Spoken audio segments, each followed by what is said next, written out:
gusto ko lang i-share. The abundance of blessing na to. Nung una, hindi sa nagmamayabang ako ng China. Nung papunta ako ng training center, Japan ako. Nangutang kami ng 75,000. Pero sa kapatid ko yung nag-loan. Lord, I will do my best. Ibibigay ko yung para sa'yo. Inutang ko yun. Alam niyo po, nag-times po ako ng 8,000. Pero kulang, yung 75,000 yun, kulang yun sa pagtitraining ko. Pero I trust God. Binigay ko sa Lord. Naninindigan ako sa salita ko. Binigay ko yung 10% para kay Lord. Tapos ayaw pang kunin ng kasi alam niya din nangangailangan ako ng pastor. No, that's not for you, it's for the Lord. Sabi kong gano'n. Tapos di kinuha niya. Tapos yun, na ako na, saan nang gagaling tong mga to? Ang galing mo, Lord. Tapos yun, nagsimula na ako nag-pray, and then, saksi to lahat. Andito lahat na. Ako, hindi pa ako gagawa din ako ng ganyan eh. Wala akong. Anong book yan? Notebook lang po siya. Dito yan? Doon sa Pinas? Sa Pinas po. Pero madami dyan. Oo, marami din ganyan, sa 100 shop. Tapos sabi kong ganun, na-picture ko na tong lahat. Ako kasi, ako mahilig sa ganyan. Sabi nga daw nila, isusulat daw yung request. Ako hindi. Basta lang. Pray ko lang. Tapos, Kanya-kanya ko nakasulat. Pero gusto ko rin yung ganyan para makita na ko. Pero, na-amaze ko ako kasi, na-amaze ako kay Lord na kahit na hindi ko siya hiningi ba, yung bang sinabi ko na sana ganun, na yung iba na pumunta, tapos yung iba naman kasi, ayoko din mag-expect kasi minsan ka nag-expect kasi nagbibigo ka, diba? Sabi ko, Lord, alam mo ang needs ko, bahala ka na. At basta na-amaze kay Lord, grabe si Lord.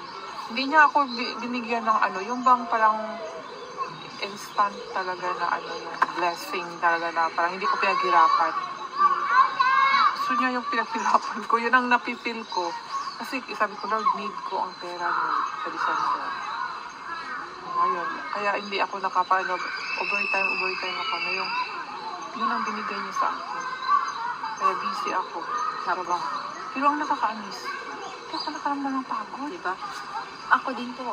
Kaya tinatanong ko baka kung sakit sa boss mo or baka pagod ka na, doon ako na-amaze ko. This kind of amazing. Kaya doon ako napupuli si Lord. Lord, hindi ko naramdaman. Thank you talaga. Hindi ko naramdaman yung pagod. Hindi kagaya talaga dati. Iba si Lord. Kaya ayaw niya yung bang kasi hindi naman ako businesswoman. Nag-work lang talaga ako na kaya yung bang clear salary, di ba? Sabi ko, Lord, ikaw lang talaga nag-provide. Parang nakabayarin, Lord. Kaya doon ang gawin ko. Wala talaga akong ikaw lang talaga nakakaalam. Ngayon, busy sa trabaho ko sa Nagashi. Kulang-kulang pa ng tao, kaya mga jinjika na sa office silang punta pa obras na kasi din ng pauwi na iba. Imagine 6 days and 9 hours every day. Sino makakakaya niya kung normal lang, kung wala yung guide ng Panginoon? Oo, nagtatayo pa yan. God, this is from you, not from my own. Grabe ka na. And then, merong mga pagsubok. Gagamit talaga haharang talaga itong kaaway ba? Samahan ko minsan. Yun bang parang Bonnie? Maaramdaman ko, hindi siya yun. Yung kaaway niya yun. Kaya, ang nakaka-amaze, walang sakit ba sa puso ko?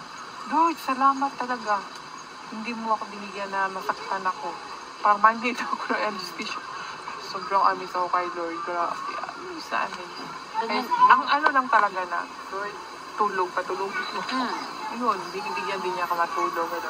Ganyan po talaga sila. Sabi ko nga, nung ando pa lang ako sa Pilipinas na imagine ko. Sabi ko, sa BEM ako mapupunta. Hindi po ako andito po lahat. Bakit sa BEM? Bakit? Alam mo na yung BEM? Nung andun kami sa Pilipinas. May mga BEM, gano'n. Yung dating katrabaho namin, dating sensei namin nagtrabaho sa Yamazaki. Sabi ko, Lord, gusto ko sa BEM kasi busy, kailangan ko ng pera. Paano mo nalaman na BEM? Yung gano'n. BEM po kasi siya galing noon. Kasi sabi gusto mo yung sa BEM. Kasi madami daw OT sa BEM. Sabi ko, Lord, gusto ko sa BEM. Gusto ko magkaroon ng pera. May papatayo ko na yung gusto mo, Lord. Gusto ko doon. Tapos yun, Binigay niya. binigay niya. Nag-aaral Nagsabi ako. Tapos Wala talagang imposible sa Panginoon. sabi ko, Lord, mabait na katrabaho, mabait na mabait na Anis. Ito mababait ng mga kasamahan mo. Mababait. May kilala ko dyan, si Akada Sang. Panggabi.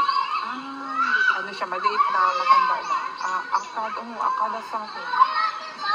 Si Ueda sa Anong siya? Ano itsura niya? Pang-araw siya? may lunal. Ay, Wida Sang. Ueda sa Wida Sang. Parang yung kasi yung kanji niya, parang aka eh. Akada Sang, baka magkano. Hindi, Ueda sa ay, baka pang gabi nga talaga yun, si Akada sa Oh. kasi may Pang-araw si Wida Sang. Okay. So, Akada Sang. babait po nila. Tapos, alam mo yung na-overwhelm ka. Tapos, one time, tinanong kami kung paano daw kami mag-pray sa Philippines. Kahapon Sino lang- nagtanong? Yung Japanese? mga opo. Oh, talaga. Pray sa ano. Di ba kasi sa kanya ganun? Oo. ganun. And then, wish lang ata sa kanila. Oo. Tapos yung mga puno ko, nangyayakap. Oo. Sabi ko, kahit hindi ako marunong, hindi ako magaling mag-niyong ko, sa puso ko galing. Alam mo, baka may kaya din sila mag-pray ng ganito. Yung mga ganito. Tapos sabi ko, Lord, parang hindi ko rin na-feel na ginamit ako ni Lord doon. Kasi nga, pag nagsatrabaho lang talaga, hindi pwede mag-chika-chika kasi lalo na ako, pag nag-break time, isa lang ako. Tapos mga kakilala ko sa ibang area, ang bati-bati lang. Kaya naman mo, Japanese, di ba? Pag sa trabaho, busy, work. Paano mo, baka may kayat mo sila sa, pwede naman, mag-ano tayo, ganun. Pero walang God's isisimple kay Lord. perfect timing. Walang isisimple. In God's perfect time, dadating tayo. Amen. Tapos nung, yun nga po, nafe-feel ko din po yung mga nafe-feel Kasi na- nagtanong-tanong sila, paano mag-pray? God touch their heart. Sa mga puso nila. Kasi po, pag tinatanong ako kung, kasi nagtataka sila ba't wala daw po akong boyfriend or wala daw po akong asawa. Oo. Sabi ko nag-base ako sa will ni God para sa akin. Ganun ako sumagot kasi kaya siguro ganun sila nagtanong. Oo. So, nafe-feel ko din po yung mga nafe-feel nyo na about sa co-work, pero umaga pa lang, sinasabi ko na sa sarili ko na, Lord, wag mong bigyan yung buwan ng puso kong masaktan. Wag mong bigyan yung isipan kong mag-negative. Kasi may Nandun ako para magtrabaho para sa'yo. May tao din kasi na. Good vibes lang ang gusto ko. Tapos yun, na parang pag narinig ko, wala lang. Pag Oo. nega yan, wala lang. Kaya Pero pag dapat positive, talaga pray first bago mag-work. Tapos- Yun lang din ang ginagawa ko eh. Kasi minsan, yung sakay sa internet, parang nagpaalala talaga sa akin. Mag-work na ako Tapos sabi nyo, mag-pray, gano'n. Kaya parang pinaremind sa akin na mag-pray kayo sa Lord, pray muna ako, Lord. Papasok na ako, Lord. Pray ng buhay. one time po, nakaligtaan kong gano'n. Mag-pray. Then, Sa pray. pinalalahanan ko. Oo. Natumba po ako ng bike. Dun sa malapit sa Manday. Tapos, niyak po ako. Sorry, Lord. Niyak po ako ng time na yun. Kasi parang, ang iniisip ko kasi yung, andyan lang siya, pero kailangan pala, Oo. Ako din, ganun din ako dati. Alam ko na si Lord, lagi ko siya iniisip, nakapuso. Pero kailangan yung pray. nakakagaan po yung may isi-share lang po ako kasi may pastor na nag-share sa akin na every time you wake up in the morning, just claim that today or every day you are free. Kaya pag nagpe-pray po ako, Lord, I declare today I'm free. Free from any danger, free from all. Just yun, ang gaan sa pakiramdam. 1 year ko nang ginagawa ngayon. Okay, gawin ko rin. I'm free. Yes, free from any. Yes. Kailangan talaga free tayo sa kasi mahirap yung may mga harang-harang ba. Tapos, just pray and let the covering blood of Jesus be upon you. Maniniwala ka sa Kanya at lahat ng deserving mo ibibigay niya sa'yo. Lahat ng hindi mo hilihiling. Kaya, Lord, tumaas na sana ang rate. Sabi ko, sana tumaas na ang rate from yen to peso. Kasi sa 28, Murang-mura talaga. sa 28, masisimula na yung church. Then, hindi ko maipaliwanag kung anong nararamdaman ko. Lord, yung rate na. Tapos, Ay, pagdasal natin, kung bumalik sa dati, grabe, isang lapad, 5,000. 5,000. Tapos Kahit ngayon, ganun lang, kahit 45 pataas, ganun lang. Lord, okay na. Yung ginagawa. sobrang baba talaga, naging 38. 37 na po ngayon.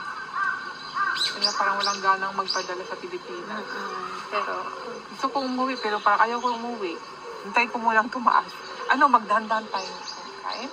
sige po, by the way, yun na lang po, yung nasi-share ko, spiritually, how to stay connected with God, briefing ko lang, summary,